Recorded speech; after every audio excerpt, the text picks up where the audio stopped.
There you go, Nisi. Put the mask back on.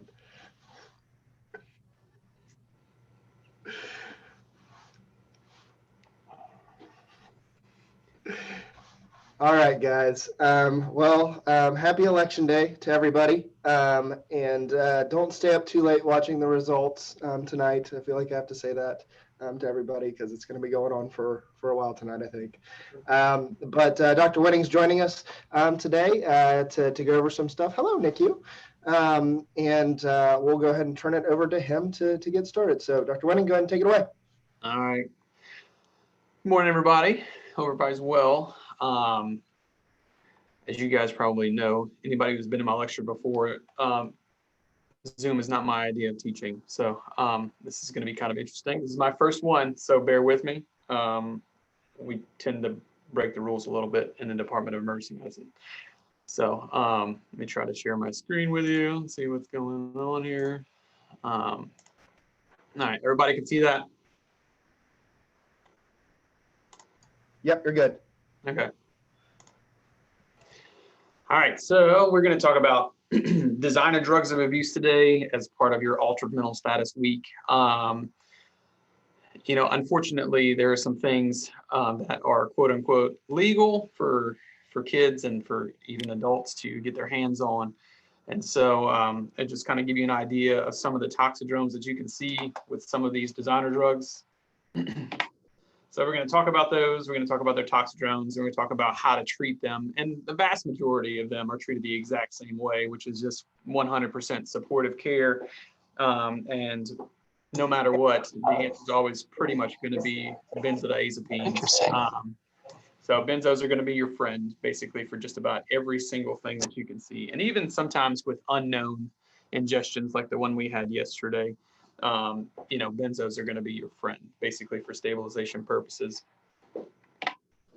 So the patient history and the setting of an ingestion or a drug intoxication is notoriously poor. I mean, sometimes these people come in, they're altered. Sometimes the people that are with them are also altered, or they're just basically frazzled and they just can't give you a good idea of what's going on. People who are taking drugs in an effort to commit suicide likely aren't going to be telling you the truth. They're not going to tell you what they took. They're not going to tell you how much they took. And if they were serious about it, they really don't want you to help them. So on the other end is if we see people who are attention seeking, sometimes they exaggerate how much they've taken. Sometimes they say that they've taken an entire bottle of Seroquel, or they've taken an entire bottle of Tylenol, and we get a Tylenol level and it's 0. And so sometimes the history of what they say may not correlate with the physical exam and the ancillary tests that you're getting. And if you're going to believe one, you should believe the objective data. You should believe what's in front of you, and you should believe the labs that are coming back for you. So the clinical evaluation for these designer drugs of abuse are basically 100% ABCs first and foremost, and supportive care is going to be key. If there's a vital sign abnormality, you have to treat it in some way, shape, or form. If they're tachycardic, you should be giving them fluids. If they're agitated, you should be giving them benzodiazepines. If they're hypertensive severely, you need to be giving them medications to bring that down. If they're febrile, you need to cool them. And just make sure that no matter what, you should always broaden the differential diagnosis and don't get tunnel vision into the fact that everything that comes in that looks like an ingestion may not necessarily be one. One of my most memorable cases was a teenager who was tagged as a drug overdose for me when I was in North Carolina moonlighting, and he turned out to have strep pneumomeningitis. So if things aren't making sense, for instance, his drug screen came back positive for opiates, benzos, and benzodiazepines, and he was febrile and tachycardic.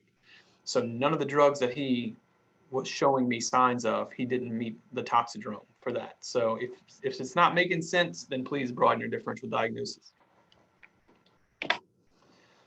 So let's go ahead and talk about our first case. I usually like to do these a lot more interactive, but it seems like I'm going to be doing all the talking today. So this case is a 14-year-old male who presents to the ED with his mother, and he is lethargic. He was in his room when his mother heard a thud and found him on the floor having convulsions, and she describes seizure activity lasting several minutes, and he has absolutely no history of seizures. So dad's at home. He finds this in the kid's room, says he found it under the bed, and so mom hands you this on her phone and says, "What is this?" So anybody have any ideas? Good. It's a synthetic cannabinoid. So it's first produced in 1967, has similar psychotropic effects to marijuana. It, however, is much more concentrated and binds with 100 to 800 times the affinity of just basic organic marijuana, if you will. And there's hundreds of these compounds. And if you look at that, the numbers and letters over here, this JWH character. So this is John W. Huffman, and he's a chemist, and he basically made a ton of these synthetic cannabinoids. And guess where he's from? He's from Clemson. So go Tigers. He also said that people who smoke K2 are idiots, and he said and he just essentially was just they brought him on the news whenever this hit the market that people were just using these synthetic cannabinoids to smoke and get high. So I'm going to be on the FBI watch list after putting all these images on the PowerPoint. So essentially, synthetic cannabinoids are smoked the same way marijuana is going to be smoked. So they'll roll it into joints, or they'll put it into a cigar, they'll put it into a hookah, they'll use a bong, or they'll just inhale it as incense kind of in the room. So it causes a marijuana-like high effect, but it also can cause some adverse effects of tachycardia and hypertension, can make them nauseous and anxious, give them headaches, and make them feel like their entire body is numb. But the severe effects are basically when they get agitated and they basically have a breakthrough psychotic episode, and they get extraordinarily paranoid. They can also have seizures, go into rhabdomyolysis. They can come in incredibly hyperthermic. And then you can also have some vasospasm effects causing acute coronary syndrome and stroke. So how are you going to work these things up? Or just basically going to do the tox workup. And essentially you should work, for the vast majority of these, you're going to work them up the same exact way. You're going to do end organ evaluations to maintain that they're not having any sort of end organ damage. So CBC, CMP, troponin, the CPK for rhabdomyolysis, EKG for any sort of arrhythmia, QT prolongation, any sort of ischemic-like effects. You should always get aspirin and Tylenol levels on patients because there's always co-ingestants in some of these. A urine and urine drug screen, but I have to be honest with you, sometimes the drug screen is not very helpful. Obviously, none of these drugs we're talking about today are going to show up, with the exception of one, and it's going to be a false positive.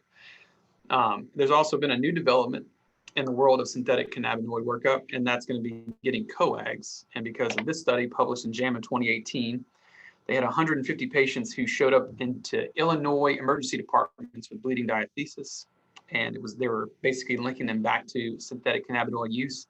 And essentially there was an adulterant in the synthetic drug, and it was brodifacoum, which is rat poison.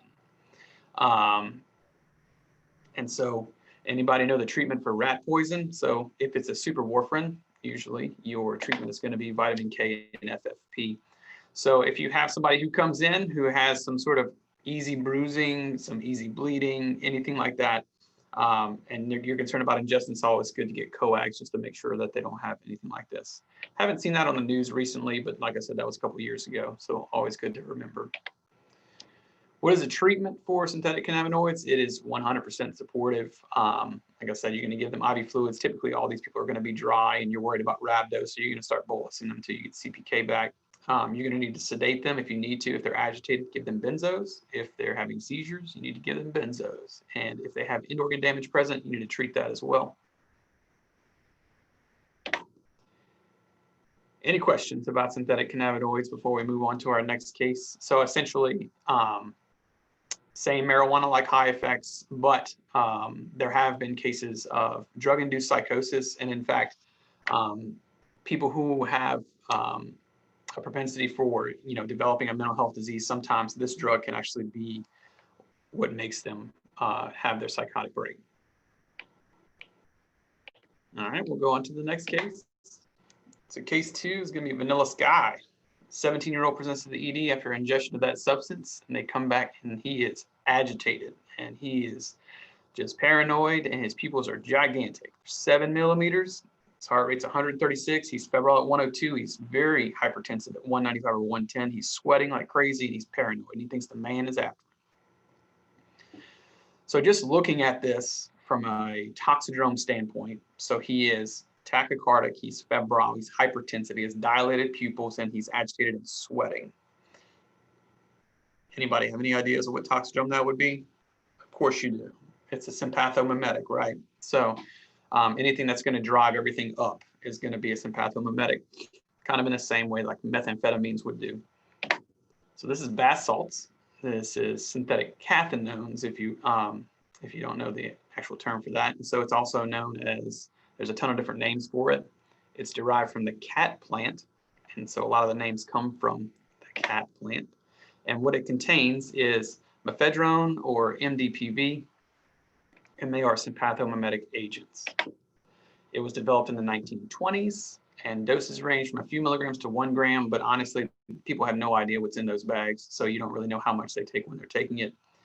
How they ingest it is they either insufflate it by just digging a key into the bag, taking some powdered substance out, and basically nasally insufflating it. They'll ingest it by just bombing it into their mouth, or they've talked about some rectal, gingival, and parenteral ingestions that have also been reported. So here are the names of synthetic cathinones. Cat, obviously, meow meow, why not? MCAT for all you medical students out there.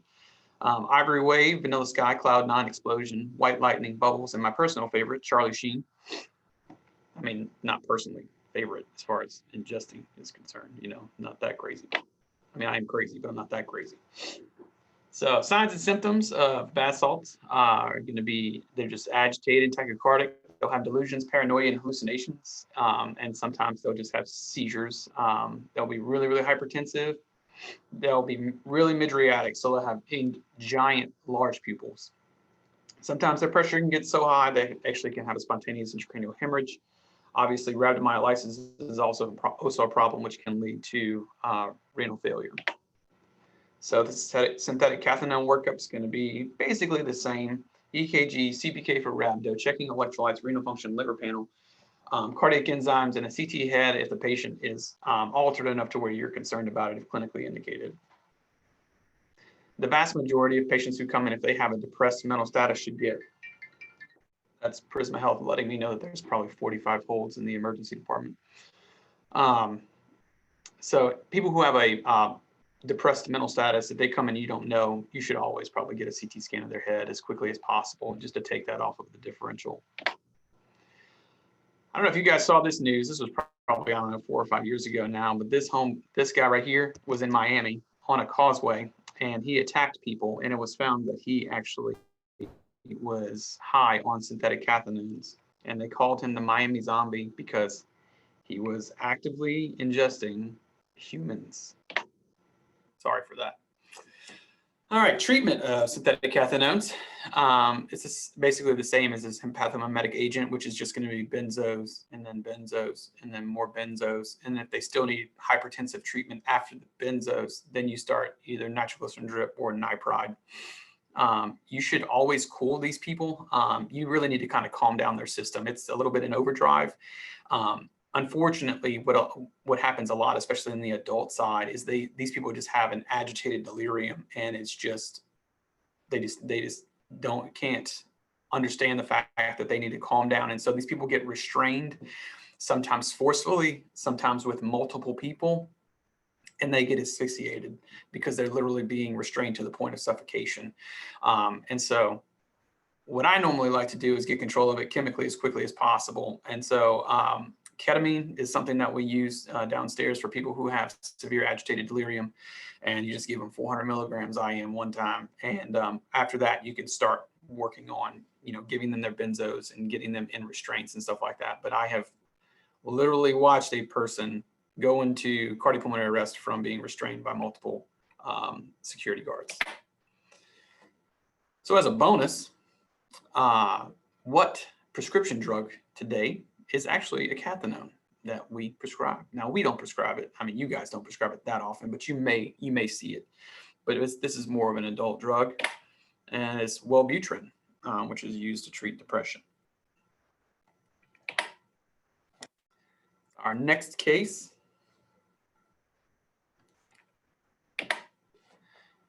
is a 14-year-old girl who arrives to the emergency department who's brought to her parents by her boyfriend after using a hookah together. And she is having some seriously vivid hallucinations, and she thought the sofa came to life.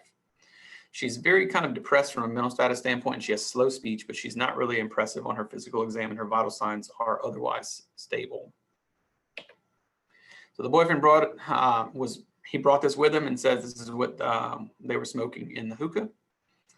This is salvia, Salvinorin A. I don't know if you guys are familiar with this at all, but basically it's also known as diviner sage or mystic sage, Sally D, or magic mint.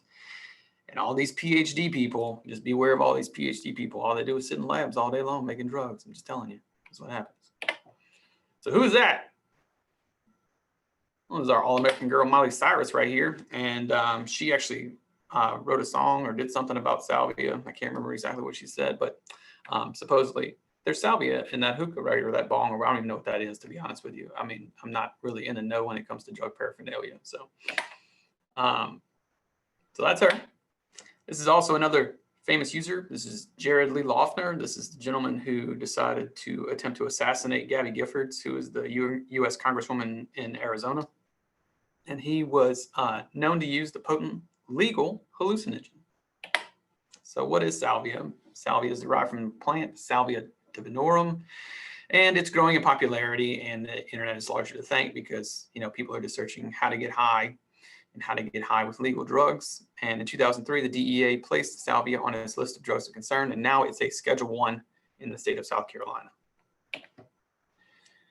So it is a selective kappa opioid receptor agonist, which has a different hallucinogenic mechanism than LSD or magic mushrooms. People who don't know, LSD and magic mushrooms have a serotonin agonist mechanism of action. And so when it's ingested, there's limited absorption of salvia, and it's quickly degraded in the intestinal tract. So people actually smoke this to get high. They don't really ingest it as much. And so they did a survey on the use of salvia, and 1.8 million persons age 12 and older admitted to using salvia at some point in time in their lifetime. So it is a drug that is out there, and people use it pretty regular. Salvia effects, it is a hallucinogen. You can hear colors and smell sounds. Inanimate objects like the sofa come to life. People have these out-of-body experiences, and they can develop a sense of fractured reality. They also have this full body numbness, spinal anesthesia. It also has a diuretic effect, but has no effect on respiratory rate. So they should not have a respiratory suppression with salvia. Fortunately for the people that use this, not many people have a ton of serious end organ damage and sort of clinically adverse effects. There are case reports of prolonged paranoia and psychosis. And if you have a pre-existing mental illness, you can exacerbate it. You can have a little bit of a psychotic episode from that. But for the most part, salvia is relatively safe. So you just supportively care these patients. Just basically they get agitated and give them benzos. Otherwise, just put them in a dark room like you would put somebody in who's coming out of a ketamine, out of the K-hole after a sedation or something like that. And you just kind of let them metabolize the drug and get it off their system. But you're still going to work them up the same exact way you would work up everybody else, which is end organs, CBC, CMP. You're going to get to aspirin and Tylenol levels. You're going to get a urine drug screen. You're going to check an EKG for your intervals and make sure everything looks fine, because there can be adulterants. There can be co-ingestants. And so don't think that just because somebody says they took one drug, that all they took was one drug. Next case, I hope you guys are getting something out of this. Seriously, hope you are. Case number 4 is a 17-year-old male who presents to the ED with mild CNS depression, mid-range pupils, and mild respiratory depression. So he is altered. He has a suppressed CNS, so he's kind of a little bit, hard to arouse. And when you have to kind of make him breathe a little bit. And so people give him Narcan because he kind of is showing a little bit of an opiate intoxication. And he comes out of it a little bit, but not like somebody who took some morphine or fentanyl or something like that. And upon awakening, he admits to using this substance right here. So this is kratom. You can actually buy kratom at your friendly neighborhood CBD store and some other places. It is native to the Southeast Asia area of the world, and it's used as an opiate substitute and has been since the 1800s. And unfortunately, because of basically the crackdown on opiate prescriptions and prescribing, kratom is becoming increasingly used by people who have problems with opiate addiction. It's an agonist at the mu, kappa, and delta opiate receptors, and mitragynine is the active compound. It also has some effects at some dopamine receptors as well as some serotonin receptors. So it's not just an opiate receptor agonist. However, at really high doses, it is 13 times more potent than morphine. So it can be pretty powerful. And sometimes the bad trips and the bad effects that we see from this aren't only just from the opiate, but it's mainly from the serotonin and the dopamine. So what happens when you take kratom? Well, in about 5 to 10 minutes, you're going to start having some, depending on how much you took. If you took a low dose, you're going to have a little bit of stimulant effect because that's going to be from your dopamine and your serotonin. So you're going to have a little bit of energy and you can feel social, feel good about yourself. And then at high doses, you're going to start having the opiate-like effects, which is going to be more of like the calm, the CNS depression, the respiratory suppression, things like that. Adverse effects of kratom include nausea and vomiting, constipation, respiratory depression like we talked about. And then you can also have some sweating, some dry mouth, anorexia, palpitations, and then in really high doses or just some people who just have just adverse reactions to it in general, they can have hallucinations, seizures, and agitation. And like I said, those are from the dopamine and serotonin receptor agonist effects of kratom. How do you manage kratom? You can give Narcan if you want to.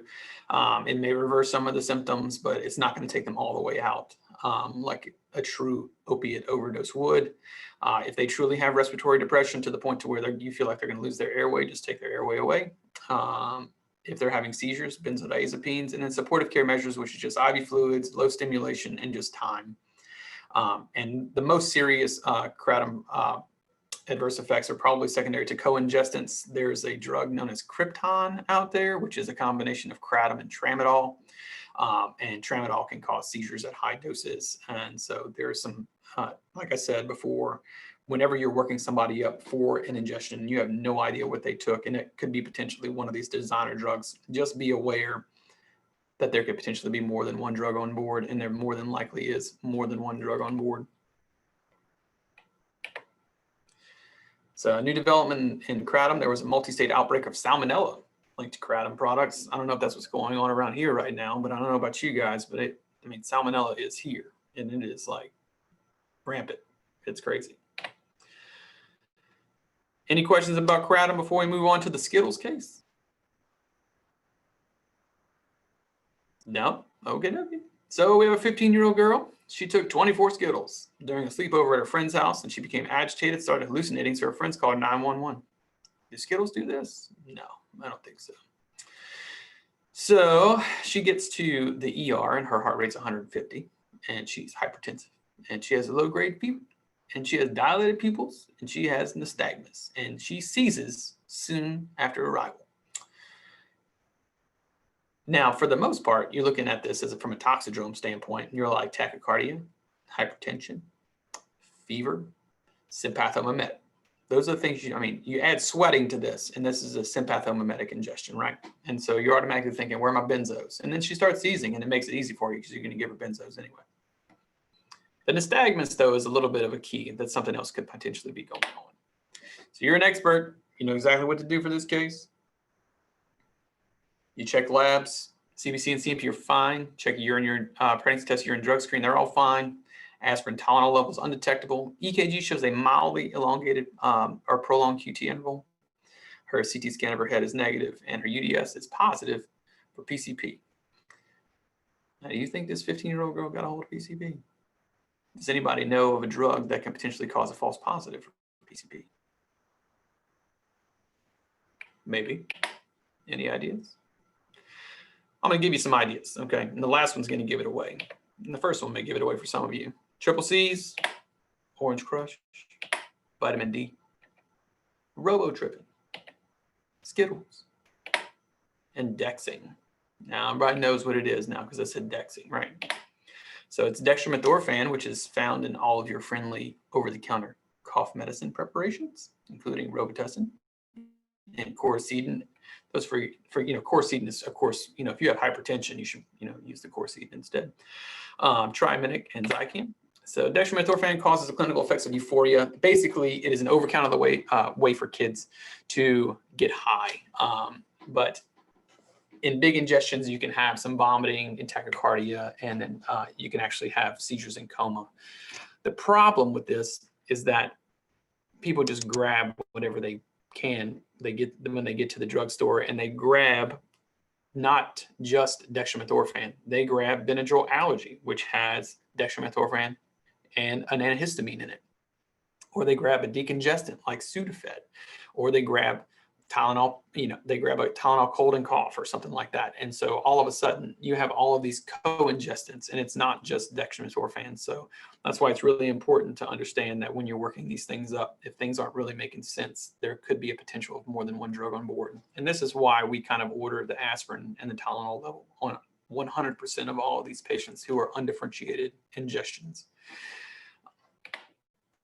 So there are stages to dextromethorphan toxicity. Stage 1 is basically increased alertness, low restlessness, and you have generalized euphoria. And that's what these kids are going after. They're going for the euphoria. They want to feel good. They're, giddy, and they're having a good time. They're at sleepover with their friends.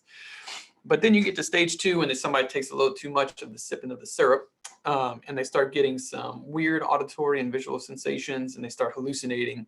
And then in really high doses, they can start having problems of unresponsiveness and basically having manic episodes. And then at stage 4, they essentially can have complete dissociation. They can have hallucinations, delusions, seizures, ataxia, things like that. So they really want to take the small dose, but unfortunately some kids think, if small dose is good, then more is better, right? So dextromethorphan increases serotonin levels, and it's structurally similar to PCP, which is why sometimes, not all the time, sometimes, if you check a UDS, it can be positive for PCP. So dextromethorphan management is to work up for co-ingestants, mainly including Tylenol, and largely it's just supportive care. Benzodiazepines for your seizures. Anybody who has serotonin syndrome, you usually treat with benzodiazepines.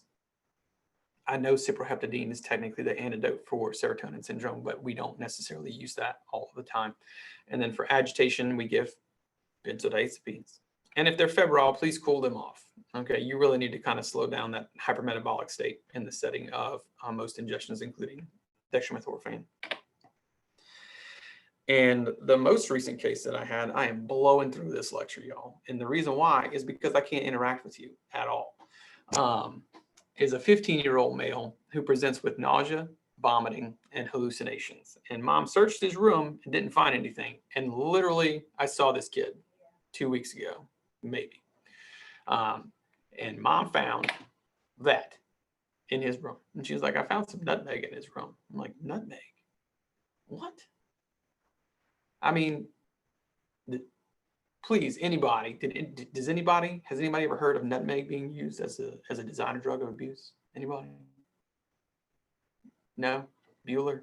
I'm by myself? Maybe ghostwriter. Okay, somebody. It was kind of a mumble. Maybe there was somebody. All right, so nutmeg ingestions, people. I mean, seriously, your pumpkin pie, all right, it can get you high, and that rhymes. I get it. So nutmeg is a spice that's used in small amounts of fall dishes and beverages for all of you pumpkin spice folk up there. In large amounts, several toxic effects can happen, including tachycardia, nausea, vomiting, agitation, urinary retention, hallucinations. And so people take this for the euphoric effect of hallucinations. And myristicin is metabolized into MMDA, which is a sympathomimetic and hallucinogenic agent. And it's part of, evidently, nutmeg. There's an oil in nutmeg, and if you take it at high doses, it basically you get this high effect from the myristicin. And then you also have this elemensin, which is you can have decreased muscle coordination and decreased muscle activity. And so this kid literally admitted and said, I took the nutmeg to get high. And he came in luckily and he was fine. And for the most part, nutmeg is actually safe. You don't really have any problems, but you can have severe symptoms with a ton of ingestion that's similar to anticholinergic toxicity. And also you can have a sympathomimetic toxidrome to this. So it's a little bit of a mixed effect. And you simply treat this with benzos, IV fluids. If they're having seizures or they have a depressed mental status, you take their airway if you need to, and you just kind of let them metabolize to freedom, essentially, for this. So that's your pumpkin pie. So this is the last slide, guys. So 90% of addictions start in the teenage years. 1 in 6 teens have used medicine to get high. 27% of teens and 16% of parents believe that using prescription drugs to get high is safer than street drugs to get high. And we can have an entire lecture on prescription drug abuse and overuse and things like that. As far as designer drugs, toxidromes in general, things that we do downstairs in the PDR, does anybody have any questions? I know I killed that. I know I killed it in literally 30 minutes, but I talk fast and I have nobody to talk to. I'm lonely in my office. I did have a question, Rachel. Yeah. Well, you can't see me, but what was I gonna say? Have y'all had an increase in kids doing like Benadryl and stuff? Like I know in the PICU recently had a girl who recently overdosed on Benadryl, but that was in a suicide attempt. But I know with the Benadryl challenge on TikTok, have y'all been seeing an increase in just general Benadryl overdoses? Anecdotally, I can tell you from my experience, I have not. I haven't really seen that. I've seen much more alcohol intoxication, and I think that's just kind of like the world of COVID right now. And so we've just been seeing a lot more of that in children, but I really haven't seen anecdotally like more Benadryl than normal. Benadryl is one of the most common ingestions that we see as far as intoxications in the PDR, though, just because it's a drug that's easily found. But for the most part, I haven't seen a ton of increase, no. So, Dr. Wenning, there's a couple of questions in the chat. So, Colin wants to know why cyproheptadine isn't used for serotonin syndrome. Is it because benzos work faster?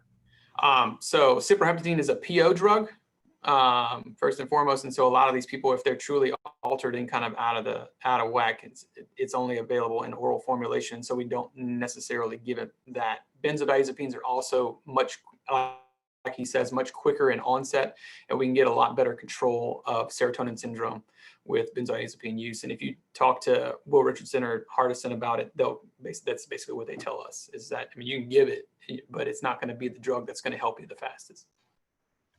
Thank you. Why don't there was a nutmeg challenge not too long. There we go. Nutmeg challenge. See, I'm out of, I have a 5-year-old and a 4-year-old. I shelter them as much as possible. So, I mean, I'm just trying to stay away from that. Let me see what else we got over here. Is there a way to tell the difference between cocaine and PCP on exam alone? All right. So there is on your tests, if you get this, if you do PDM or, whatever, and you may see this on, I doubt it. You'll see it on your PEDS boards, but there is a specific type of nystagmus that occurs with PCP intoxication. Does anybody know what it is? Rotatory nystagmus is basically pathognomonic for PCP ingestion. So if you see roving eyes like that, and it's honestly, that's much more impractical in the setting of clinical medicine, and it's much more practical in terms of answering a question correct on a test. But just to give you an idea of rotatory nystagmus, is there a preferred benzo used for all of these treatments? Not necessarily. We typically grab Ativan because in terms of onset and duration of effect, it is the best one to use. Versed is a little bit faster, but slows, but is fast off as well. Valium is also sometimes used really well. And to be honest with you, if you have a benzo that you're using and you're getting to high doses, the toxicologist will tell you to switch just to see if it works better. For instance, I had a Seroquel ingestion in an adult population, and I know whoever's in the PICU right now, I mean, that sounds like that little girl who's in the PICU from yesterday took a bunch of Seroquel, but we were giving 200 milligrams. Yeah, she took a ton of Seroquel yesterday, and so we were giving this gentleman Ativan. I had given him 16 milligrams of Ativan, and he was still seizing. And I was I was loading him with barbiturate and everything. And I called Hardison at 3 o'clock in the morning. And I love him for this because he answered the phone. And I said, man, is there something else I need to be giving? He said, dude, give him 20 milligrams of Valium right now. And I was like, really? He's like, yeah, just give it. Just 20, just give it to him. And so I gave the guy 20 milligrams of Valium. He stopped seizing. And he's like, sometimes Ativan just not going to work for you, and you got to switch class. So if you find that you keep on going to your go-to benzo and it's not working, switch. I think that's all. Is that all the questions? Yeah. So, Dr. Wenning, I just have a couple questions Yeah. for you. So, a lot of these things, it sounds like, are readily available over the counter, like kids can get access to them. Is there any regulation to trying to prevent them from getting to them? So, I know a lot of times that they can go to the gas station and pick these things up. Yeah, well, you got to be, it's like tobacco, like you got to be 18 to get them. But the problem is that they have older siblings or they have friends who are older and things like that. And so they're able to get them that way. But some of them are like kratom, for instance. I mean, you can basically just kind of get that from your local herbal store on, but like, they keep going on, but there's no really regulations to kind of prevent these kids from getting it right now. I mean, they're trying to schedule all of them, but they, it's slow going. And then the other question I had for you is, do you know if our state toxicology lab will do any gas chromatography for some of these substances? Because the UDS may not pick it up, but there are times I know in past from when I was in Columbus, we could send it out to the state lab, and it would take a few days to get back, but we could sometimes identify the substance that they had ingested just from doing some gas chromo on them. Yeah, so we can do GC mass spec if we send substances. If we can send to SLED will do them for us. And so basically, if we have old school organic chemistry lab people, when you're doing GC mass spectroscopy and trying to figure out what chemical compounds people are ingesting, we can send them off. But like you said, it's usually like a 3-day turnaround, stuff like that. So in the acute intoxication, it's not really helpful. But it is helpful if you're having like multiple people coming in with the same exact sort of toxidrome and nobody knows what it is, then we'll start sending stuff off, and William has done that before.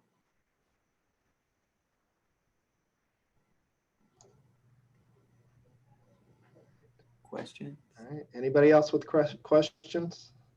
No, thank Do you. drugs, So much. kids. That was really great. Don't do drugs. You're welcome. If anybody wants, I can just email this PowerPoint to you, and you guys can just have it for review purposes if you want. So yeah, if you'll just send it to Whitney, I'll do it. We'll get it out to everybody. Okay.